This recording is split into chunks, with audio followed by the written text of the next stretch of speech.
సంక్షోభం వారు నేపథ్యంలో ఈ పెట్రోల్ బంకులు ఇవన్నీ కూడా నో స్టాక్ బోర్డులు పెట్టడం, వాస్తవానికి ప్రభుత్వం పదే పదే చెప్తుంది ఎక్కడా కూడా ఆయిల్ కొరత లేదు, పెట్రోల్ కొరత లేదు అని. కానీ ఇది పెట్రోల్కి ఫ్యూయల్ సంక్షోభం ఇదేదో డ్రై సబ్జెక్టు ఏదో గోళ అని అనుకోవద్దు. చాలా ఇంపార్టెంట్. ఎంత భయంకరమైనటువంటి పెట్రోల్ కృత్రిమ కొరత వెనక ఎంత భయంకరమైనటువంటి నిజాలు ఉన్నాయి, ఎంత మాఫియా గ్యాంగ్ ఎన్ని రకాలుగా ప్రయత్నం చేస్తున్నారు, వినియోగదారులను ఎంత దారుణంగా వంచిస్తున్నారు అనేటువంటి కొన్ని ఫ్యాక్ట్స్ చెప్తాను నేను మీకు ఇప్పుడు. ఇది వెరీ ఇంపార్టెంట్ ఇష్యూ అనమాట. సో ఫ్యూయల్ సంక్షోభం అనేటువంటిది డీలర్లో ఆడుతున్నటువంటి ఒక వికృతమైనటువంటి ఆట. ఏంటిది అన్నట్లయితే నిజంగా ఫ్యూయల్ లేదా, లేక ఉద్దేశపూర్వకంగా ఈ కొరత సృష్టిస్తున్నారా? కేంద్ర ప్రభుత్వం పదే పదే ప్రకటిస్తున్నా కూడా ఇది ఒక సిస్టమేటిక్గా ఎక్స్ప్లాయిట్ చేస్తున్నారు, దోపిడీ చేస్తున్నారు. వినియోగదారుల జేబుల్ని ఖాళీ చేయటమే కాకుండా ఒక భయాన్ని ఆయుధంగా మార్చుకుంటున్నటువంటి ఈ డీలర్ల నెట్వర్క్ ఎంత క్రూరంగా ఘోరంగా ఉందంటే, ఒక ప్లాన్ ప్రకారంగా ప్రస్తుతం జరిగినటువంటి ఇదేంటంటే, ఇది ఆర్టిఫిషియల్ షార్టేజ్ క్రియేషన్. బంకులో స్టాక్ ఉన్నా కూడా నో స్టాక్ బోర్డులు పెట్టడం, ఉదయం 2-3 గంటలు మాత్రమే బంకుని ఓపెన్ చేయటం, మిగతా సమయంలో మూసేసి స్కేర్సిటీ చూపించటం. ఈ పద్ధతి అంతా కూడా సప్లై రిస్ట్రిక్షన్ స్ట్రాటజీ అంటారు దీన్ని. ఈ సప్లై రిస్ట్రిక్షన్ స్ట్రాటజీ వల్ల ఫలితం ఏంటంటే, ప్రజల్లో ఒక ప్యానిక్, ఆ బయింగ్ డిమాండ్ పెరుగుతుంది ఆ ప్యానిక్ వల్ల. సో అకస్మాత్తుగా ఎప్పుడైతే డిమాండ్ పెరుగుతుందో మార్కెట్ మ్యానిపులేట్ అవుతుంది. మార్కెట్ మ్యానిపులేట్ అవటం వల్ల క్యాష్ అండ్ క్యారీ అనేటువంటి ఒక నాటకానికి వీళ్ళు తెరలేపారని చెప్పాలి. అంటే మాకు ఇప్పుడు క్రెడిట్ ఇవ్వడం లేదు, మేము ముందే డబ్బులు చెల్లించాలి, ఇది అనేది ఒక వాళ్ళు చెప్తున్న వాదన. ఇది ఓకే, కొంతవరకు నిజం. కానీ ఇక్కడ రోజుకి పరిమితంగా మాత్రమే ఎందుకు అమ్ముతున్నారు, మిగతా స్టాకు నిల్వలుగా ఎందుకు ఉంచుతున్నారు, డిమాండ్ పీక్ చేరినప్పుడు మాత్రమే ఎందుకు విక్రయిస్తున్నారు అనేది ఇది చట్టపరంగా పెద్ద నేరం అండి. కానీ భారత మార్కెటింగ్ అత్యంత ప్రమాదకర దోపిడీ పరిస్థితుల్లో, అంటే అధిక ధర 100 రూపాయలు అయితే 110 నుంచి 120 రూపాయలకు అమ్ముతున్నారు. రాత్రి వేళల్లో ఆఫ్ ద రికార్డు ఈ అమ్మకాలు జరుగుతున్నాయి. ట్రక్కులు, అంబులెన్సులు టార్గెట్ చేయటం అంటే ఇది ఖచ్చితంగా బ్లాక్ మార్కెటింగ్ చట్టాన్ని వైలేట్ చేస్తున్నటువంటి. ఏంటి? ఎసెన్షియల్ కమోడిటీస్ యాక్ట్ 1955 సెక్షన్ 3 ప్రభుత్వ సరఫరా నియంత్రణకు సంబంధించింది. సెక్షన్ 7 నియమాలు ఉల్లంఘిస్తే 7 సంవత్సరాల జైలు శిక్ష, భారీ జరిమానా ఉంటుంది. లీగల్ మెటీరియాలజీ యాక్ట్ 2009 ప్రకారం తక్కువ పరిమాణం కనుక ఇచ్చినట్టయితే 10,000 నుంచి 50,000 వరకు జరిమానా ఉంటుంది. లైసెన్సులు రద్దు చేయొచ్చు. ఇది కన్సూమర్ ప్రొటెక్షన్ యాక్ట్ 2009 ఏంటంటే అన్ఫెయిర్ ట్రేడ్ ప్రాక్టీస్ అంటారు దీన్ని. అన్ట్రేడ్ ఫెయిర్ ప్రాక్టీస్ వల్ల వినియోగదారుడు దీని మీద ఫిర్యాదు చేయొచ్చు, నష్టపరిహారం కూడా పొందొచ్చు. ఇది కోర్టు తీర్పులు చాలా ఉన్నాయి. సుప్రీంకోర్టు చెప్పింది ఏంటంటే, essential commodities cannot be exploited for profiting. అవసరమైనప్పుడు వస్తువులపై దోపిడీ చేయటం అనేటువంటిది సమాజానికి వ్యతిరేకమైన నేరమని హైకోర్టులు కూడా వ్యాఖ్యలు చేశాయి. బంకు డీలర్లు ప్రజలను మోసం చేస్తే అది క్రిమినల్ బ్రీచ్ ఆఫ్ ట్రస్ట్ కిందకు వస్తుంది. మీటర్ మోసాలు కనుక చేసినట్లయితే లీటర్ 900 ml ఇవ్వాల్సినటువంటి అవసరం ఉంది. కానీ మీటర్ 0 నుంచి స్టార్ట్ చేయరు వీళ్ళు.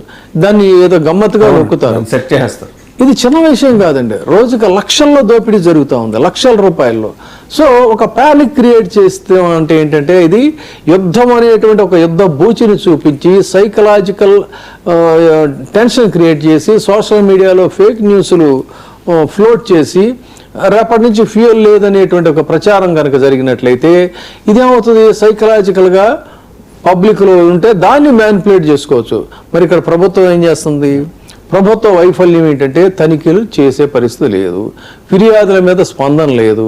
సో ఓఎంసీ పాలసీస్ సడన్గా చేంజ్ అవుతా ఉంటే ఇది డీలర్లకి అనుకూలమైనటువంటి పరిస్థితి. వినియోగదారుల హక్కులు ఇక్కడ తెలుసుకోవాల్సింది ఏంటి అన్నట్లయితే ముఖ్యంగా అక్కడ ధరల బోర్డు ఉండాలి, మీటర్ 0 నుంచి స్టార్ట్ చేయాలి, పూర్తిగా లీటర్ రావాలి, రసీదు తీసుకోవాలి. ఆ రసీదు ఎవరి పేరుతోనో ఉంటాయండి, రసీదు ఇవ్వరాళ్ళు.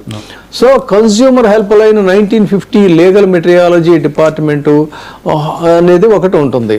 సో ఇది ఫ్యూయల్ సమస్య కాదు, కేవలం ఏంటంటే ఒక సిస్టమ్ ఫెయిల్యూర్, ఒక డీలర్ మాఫియా ప్రజల్ని దోపిడీ చేస్తున్నటువంటి పరిస్థితి. లాభాల కోసం ఆర్థిక దోపిడీ పబ్లిక్గా జరుగుతూ ఉంటే ప్రభుత్వాలు నిమ్మకి నీరెత్తినట్టుగా ఉన్న పరిస్థితి. సంక్షోభం పేరుతో ధరల్ని దోపిడీ చేస్తున్నారు. ఇది మరి ఏం చేయాలి ఇలాంటి పరిస్థితుల్లో? కాబట్టి ఏంటంటే పబ్లిక్ అవేర్నెస్, ఏదో ఆయన పోలీస్ ఆఫీసర్ అబ్బాయి మీకేమి పర్వాలేదు అంతా దొరుకుతా ఉంది అంటే ఇక్కడ జరిగేదా జరిగిపోతూ ఉంటుంది. ఇది కాదు కదా చేయాల్సింది. విజిలెన్స్ వాళ్ళు అటాక్ చేయాలి, అవసరమైతే వాటిని సీజ్ చేయాలి. ఎవడో పట్టించుకోడు. అసలు దాని మీద ఒక టోల్ ఫ్రీ నెంబర్ కూడా ఏమి ఇచ్చి దీన్ని కంప్లైంట్ చేయండి. ఏ బంకు దగ్గర మీకు పెట్రోల్ బోర్డులు డిస్ప్లే చేస్తున్నారు లీటర్ ఎంత అని చెప్పానండి. నో స్టాక్ అన్నప్పుడు రైడ్ చేసి దాన్ని సెర్చ్ చేసి మొత్తం లైసెన్స్ క్యాన్సిల్ చేయాలి. కాబట్టి ఇక్కడ జరిగింది ఏంటంటే పెద్ద ఇది హై పవర్ పెట్రోల్ అనేది ఉంటది కదా, దాన్ని అమ్మి పడేస్తారు. పవర్ పెట్రోల్, ఆ పవర్ పెట్రోల్ అమ్మి పడేసుకోవడానికి ఇది ఒక వంక, ఎక్కువ రేట్లకు అమ్మేయడానికి ఇది ఒక వంక. ఈ హడావుడిలో వాడు 0 నుంచి కొట్టడం, ఏదో కొట్టేస్తాడు మనకి ఏదో దొరికిందండి. ఇంత బహిరంగ దోపిడీ జరుగుతూ ఉంటే ఈ ప్రభుత్వాలు ఏం చేస్తున్నాయండి? నిద్రపోతున్న పరిస్థితి ఇది. ప్రజల్ని పబ్లిక్గా వంచిస్తూ ఉంటే సో పబ్లిక్లో కూడా మరి ఆ రిటాలియేషన్ రావాలి. ఇక మిగిలిన ధరల విషయంలో కూడా ఇదే ఉంది సార్. రకరకాల మిగిలిన ధరల విషయానికి వస్తానండి. అది కూడా ఇక్కడ ఫ్యూయల్ పేరుతో ఎలా యుద్ధం బూచిని చూపించి పెట్రోల్ దోపిడీ ఎలా అయితే జరుగుతుందో ఈ యుద్ధ సంక్షోభం పేరుతో ధరల దోపిడీ కూడా జరుగుతూ ఉంది. ఈ ధరల దోపిడీ జరుగుతూ ఉంటే బియ్యం ధర పెరిగిపోయింది, గ్యాస్ ధర పెరిగిపోయింది. హోటల్ భోజనం ఒక్కసారిగా వాళ్ళు ఇష్టం వచ్చిన రేట్లు ఎంతైనా పెట్టుకోవచ్చు, అదుపు తప్పినటువంటి ధరలు. ఇది మరి మార్కెట్ ఆర్థిక వ్యవస్థ దోపిడీనా కాదా? సిలిండర్లు కూడా దారుణంగా పెరిగిపోయాయి సార్. 2000-3000 రూపాయలు చెప్తున్నారు. దీని మీద కోర్టులుకి ఈ విషయాలన్నీ తెలుస్తున్నాయి. కోర్టుల నుంచి ఏమన్నా సుమోటోగా ఆర్డర్స్ వస్తాయేమో అని చెప్పని నేను ఒక లా తెలిసినటువంటి వ్యక్తిగా నేను ఆశగా ఎదురు చూస్తున్నా. ఆ పరిస్థితి లేదు. సో చట్టం వర్సెస్ దోపిడీ. భారతదేశంలో ఎసెన్షియల్ కమోడిటీస్ యాక్ట్, మళ్ళీ దీనికి సంబంధించి చెప్తున్నాను, 1955 ఒక స్పష్టంగా చెప్తుంది ఏంటంటే అవసరమైన వస్తువుల మీద ప్రభుత్వ నియంత్రణ ఖచ్చితంగా ఉండాలి. దానికి సంబంధించి స్టాక్ దాచిపెట్టిన, ముఖ్యంగా సంక్షోభ సమయంలో ఇలాంటి యుద్ధ సమయంలో అధిక ధరలతో చేస్తే ఎకనామిక్ అఫెన్స్ కింద వాళ్ళ మీద యాక్షన్ తీసుకోవాలి. ఇది సమాజంపై నేరం అండి, ఇది సమాజాన్ని దోపిడీ చేయటం. సో ఇక్కడ వినియోగదారులు రాజు అని చెప్తారు. మరి సుప్రీంకోర్టు కూడా అనేక సార్లు చెప్పింది కన్స్యూమర్ ఇస్ ద కింగ్ అని చెప్తా ఉంది చాలా కేసుల్లో. మరి లక్నోలో ఒక కేసు చెప్తా నేను. Lucknow developmental authority versus MK Gupta కేసులో సుప్రీంకోర్టు ఏముందంటే వినియోగదారుని మోసం చేయటం అంటే అది కేవలం సివిల్ తప్పు కాదు, ఖచ్చితంగా అది ఒక సామాజిక నేరం అని చెప్పానండి. అంటే ఈ తీర్పు తర్వాత వినియోగదారుల హక్కులు కూడా చాలా బలమయ్యాయి. అన్ఫెయిర్ ట్రేడ్ ప్రాక్టీస్ అనేటువంటి దానికి కోర్టు ఒక స్పష్టమైన నిర్వచనం కూడా చెప్పింది.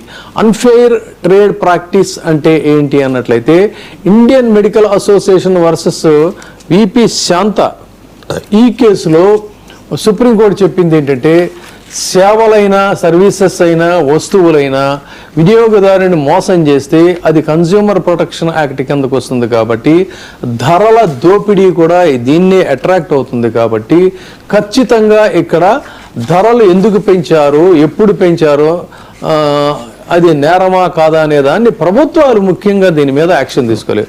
కృత్రిమంగా కనుక ఈ ధరలు పెంచితే, ఉదాహరణకి స్టాక్ దాచిపెట్టేస్తున్నారు, కొరత సృష్టిస్తున్నారు, యుద్ధం పూచిని చూపిస్తున్నారు, బ్లాక్ మార్కెటింగ్ జరిగిపోతా ఉంది. ఇన్ని రకాలుగా సిలిండర్లు ఉంచుకొని లేవు అని చెప్తున్నారు. దీనికి జైలు శిక్షలు ఉన్నాయి. రేషన్ షాపుల్లోనేమో 0 టాలరెన్స్ పరిస్థితి. ఇన్ని రకాలుగా దోపిడీ చేస్తామంటే ప్రభుత్వం ఏం చేస్తుందండి? ఇవాళ ప్రతి వినియోగదారుడు, ఉదాహరణకు ఆంధ్రప్రదేశ్ని తీసుకుంటే, ఒకవైపు గ్యాస్ లేక, ఒకవైపు కిరోసిన్ లేక, హోటళ్ళకి వెళ్తే హోటళ్లలో వాడు ఇష్టం వచ్చిన రేటుకి అమ్ముతాడు. కానీ ఇక్కడ వినియోగదారుల చట్ట ప్రకారంగా హోటల్స్లో బోర్డులు డిస్ప్లే చేయాలి.